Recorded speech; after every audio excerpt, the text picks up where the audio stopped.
Corey, in the NBA, no contract is untradeable. And we just watched a big one. Russell Westbrook for John Wall. The Rockets also get a pick out of that, but it's a big swap of big contracts and big names. What were your first impressions when you heard about this? I mean, honestly, I was thinking to myself, how in the world are the Wizards going to find a buyer for Wall's contract? I mean, $40 million a year, especially post-pandemic. I was thinking to myself, oh my goodness, is any team even going to be willing to pick that up? And they did. They found it takes two to tango. Russell Westbrook also had a $40 million a year contract, and he wanted out. So it's a perfect swap in that sense. But I mean, look, I feel like that's the only viable option for both parties. So it worked out for them. It did. I'm also not sure it moves the needle for either party that much, does it? Like, I don't suddenly look at the Rockets and think, wow, with John Wall. I mean, I could argue that peak John Wall is a better fit next to Harden because he can shoot the three better. He's certainly a better defender than Westbrook. Like, there's craft to his game. Like, I don't know if we're getting peak John Wall. I don't know. We haven't seen John Wall since December 2018. I don't know what that looks like. And in Washington, yeah, they get a little better because Russell Westbrook will be on the floor where John Wall wasn't, and he's an All-NBA 27-point, a game guy. But I don't look at them and suddenly think, yeah, they're better than Atlanta. They're better than Indiana. Like, I don't know that it moves them that far up the ladder in the East. Yeah, when I look at the Wizards with Westbrook, I'm thinking, well, I would never sleep or bet against, sleep on Russell Westbrook. I feel like he can elevate a team's performance. But at the same time, too, this is a scenario in my mind of an NBA free agency of crisis management. Before, you had people building super teams. This is not like James Harden and John Wall are building a super team in Houston, and it's Bradley Beal and Russell Westbrook building a super team in Washington. For me, I'm like, okay, I hear Westbrook wants to leave. John Wall wants to leave. This is the only option you could do. So I think this is a trade of crisis management. Exactly. Without the Knicks there to take on a stupid contract, the teams didn't have another option. The Knicks actually, quietly did nothing, and that was smart. So, like, you're right, there just wasn't a market for either of these guys. Swapping the problem, I'm not sure it makes things dramatically better, but you feel a little better about it, and you can sell some optimism and hope there. Yeah, and like that old saying, right? If mama ain't happy, ain't nobody happy. Look, if your superstar isn't happy, ain't nobody happy.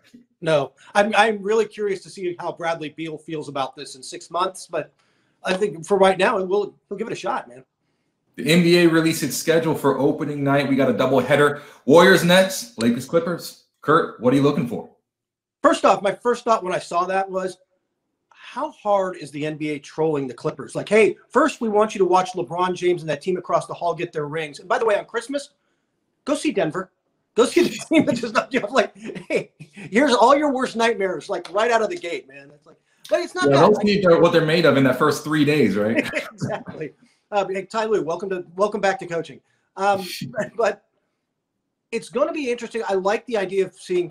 I think we're all curious about Kevin Durant, so I'm just excited to see opening night. Like, what does Kevin Durant look like? What do we get there? It's kind of an interesting opening game, and then obviously star power on the other side too with Steph Curry and the Warriors, and then that's it. Look, this was the series. The Laker Clippers was the series we all wanted to see last year. We didn't get it, and so it's not exactly revenge, but Clippers go out and spoil ring night, they can feel at least a sense of momentum going forward.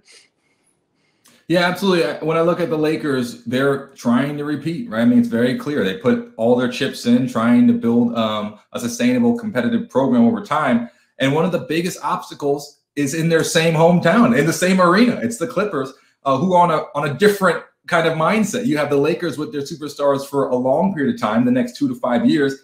The Clippers are like, we got to win this year. Yeah, this is it for us. So it's going to be an interesting test right off the bat and saying, hey, you got to watch out for us. We're no longer the little brothers anymore. And I think Kawhi Leonard and Paul George are going to have a lot to say on opening night. They are. Look, you hit the nail on the head with the Clippers.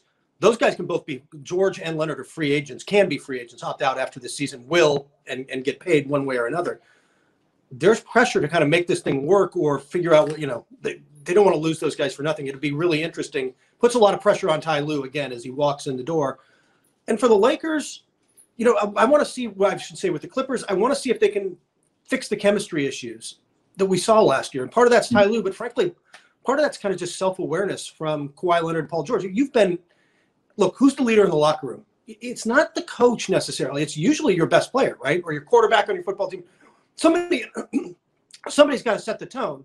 And if Kawhi Leonard and Paul George weren't setting the tone, there's got to be some self-awareness on their part to change that tone and get everybody pulling the rope the same way. And you look at Montrezl Harrell, he looked like one of those guys who probably brought the team together, was one of those heart and soul of the team kind of guys. He's gone. Yeah, across the hall to those very Lakers. Yeah, so exactly. So when you look at the Clippers locker room, the question is, who is the heart and soul of that team? And it's not evident really when you look at the roster. My guess would have been Pat Beverly's kind of the emotional leader of that team now.